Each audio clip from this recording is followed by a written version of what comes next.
Chicken വെച്ചൊരു ഗീ റോസ്റ്റാണ് ഉണ്ടാക്കാൻ പോകുന്നത്. അതെങ്ങനെ എളുപ്പത്തിൽ വീടുകളിൽ തയ്യാറാക്കാമെന്ന് നമുക്ക് നോക്കാം.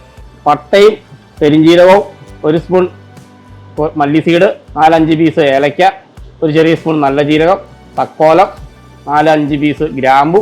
ഇതിനെ ആദ്യം ഒന്ന് റോസ്റ്റ് ചെയ്തെടുക്കാം. ചെറിയ രീതിയിൽ റോസ്റ്റായി വന്നിട്ടുണ്ട്. ഇതിലേക്ക് നമുക്ക് കാഷ്നട്ട് ഇട്ട് കൊടുക്കാം. കാഷ്നട്ടും ചെറിയ രീതിയിൽ നമുക്കൊന്ന് റോസ്റ്റ് ചെയ്തെടുക്കാം. നമ്മുടെ ഡ്രൈ ചില്ലി എടുത്തിട്ടുണ്ട്, ഉണക്കമുളക്, കറിവേപ്പിലയും കൂടി ആഡ് ചെയ്തിട്ടുണ്ട്. ഇതിനെ നമുക്കൊരു പ്ലേറ്റിലേക്ക് മാറ്റാം.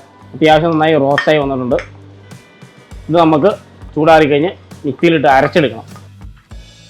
നമ്മൾ നേരത്തെ റോസ്റ്റ് ചെയ്ത് വെച്ച മസാല നമ്മൾ ഗ്രൈൻഡ് ചെയ്തെടുത്തിട്ടുണ്ട്. ഇത് നമുക്ക് ചിക്കനിലേക്ക് 1 സ്പൂൺ ഇട്ട് കൊടുക്കാം.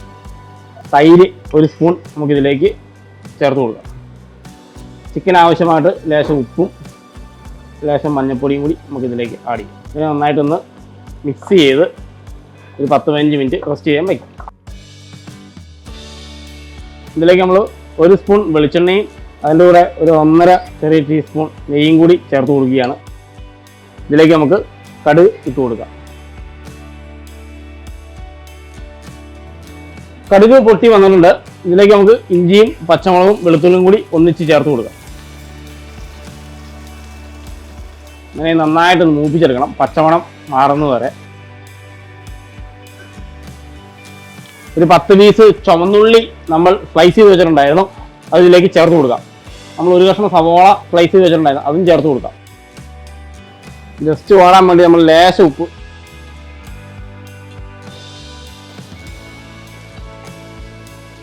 നമുക്ക് 1-2 കറിവേപ്പിലയും കൂടി ഇതിൻ്റെ കൂടെ ഇട്ട് കൊടുക്കാം. ഇതിനെ നന്നായിട്ടൊന്ന് റോസ്റ്റാക്കി എടുക്കണം.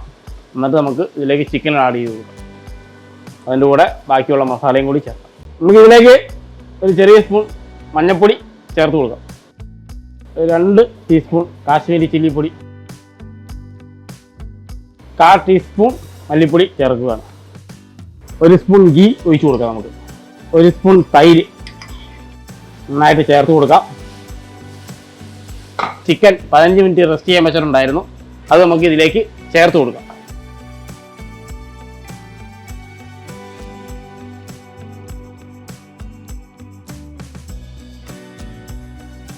നമ്മുടെ ചിക്കൻ ഗീ റോസ്റ്റ് നല്ല ഡ്രൈ ആയി നല്ല സെറ്റായി വന്നിട്ടുണ്ട്. ഇത് നമുക്ക് ഒരു പ്ലേറ്റിലേക്ക് മാറ്റാം.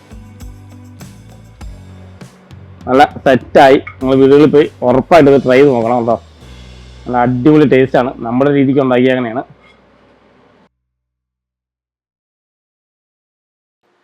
ഏത്തപ്പഴം കൊണ്ട് നമുക്കൊരു പക്കോട ഉണ്ടാക്കി നോക്കിയാലോ? വാ, നമ്മുടെ പാൻ ചൂടായി വന്നിട്ടുണ്ട്. നെയ്യ് ചേർത്ത് കൊടുക്കാം. 5 ചെറിയുള്ളി ചെറുതായി ചോപ്പ് ചെയ്ത് ചേർത്ത് കൊടുക്കാം. തേങ്ങാക്കൊത്തിൻ്റെ കഷ്ണം നമ്മൾ നന്നായിട്ട് പൊടിയായിട്ട് അരിഞ്ഞിട്ടുണ്ട്, അതുകൂടി ചേർത്ത് കൊടുക്കാം. നമുക്ക്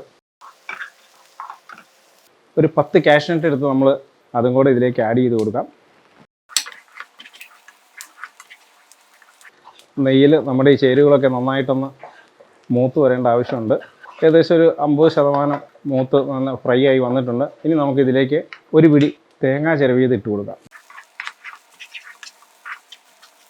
1.5 ടീസ്പൂൺ പഞ്ചസാര ചേർത്ത് കൊടുക്കാം. ചെറുതായിട്ടൊന്ന് ചൂടായി പഞ്ചസാരയും തേങ്ങാപ്പീരയൊക്കെ ഒന്ന് മെൽറ്റായി വരുന്നവരെ നമുക്കൊന്ന് ഇളക്കി കൊടുക്കാം. ഒരുപാട് ഫ്രൈ ആവേണ്ട ആവശ്യമില്ല. നമ്മുടെ ചേരുവകൾ ഫ്രൈ ആയിട്ട് നമുക്ക് ഏത്തപ്പഴം ഒന്ന് വേവിച്ചെടുക്കേണ്ട ആവശ്യമുണ്ട്. അതുകൊണ്ട് നമുക്ക് ഒരു ടീസ്പൂൺ നെയ്യ് കൂടി വീണ്ടും ചേർത്ത് കൊടുക്കാം. ഏത്തപ്പഴം ചേർത്ത് കൊടുത്ത് നന്നായിട്ടൊന്ന് ഇളക്കി വേവിച്ചെടുക്കാം. ഇനി നമുക്കിത് സ്ലോ ഫയറിലിട്ടൊന്ന് ഉടച്ചെടുക്കാം. ഏത്തപ്പഴത്തിലേക്ക് നമുക്ക് ഒരു പിഞ്ച് ഏലക്കായ ചേർത്ത് കൊടുക്കാം. നന്നായിട്ടൊന്ന് മിക്സ് ചെയ്യാം. നന്നായി ഉടഞ്ഞു വന്ന ഏത്തപ്പഴത്തിലേക്ക് നമുക്ക് മുൻപ് തയ്യാറാക്കി വെച്ചിരിക്കുന്ന ചേരുവകൾ ചേർത്ത് കൊടുക്കാം. ബാറ്റർ തയ്യാറാക്കേണ്ടതുണ്ട്, നമുക്ക് അതിലേക്ക് കിടക്കാം. ഒരു മുട്ട നമുക്ക് പൊട്ടിച്ചൊഴിക്കാം. 1 കപ്പ് മൈദ കൂടി നമുക്ക് ആഡ് ചെയ്ത് കൊടുക്കാം. 1 ടീസ്പൂൺ പുട്ടുപൊടി നമുക്ക് ചേർത്ത് കൊടുക്കാം. 1 ടീസ്പൂൺ പഞ്ചസാര കൂടി നമ്മൾ ചേർത്ത്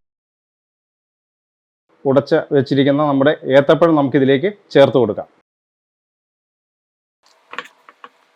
നമുക്ക് ഫ്രൈ ചെയ്തെടുക്കാം.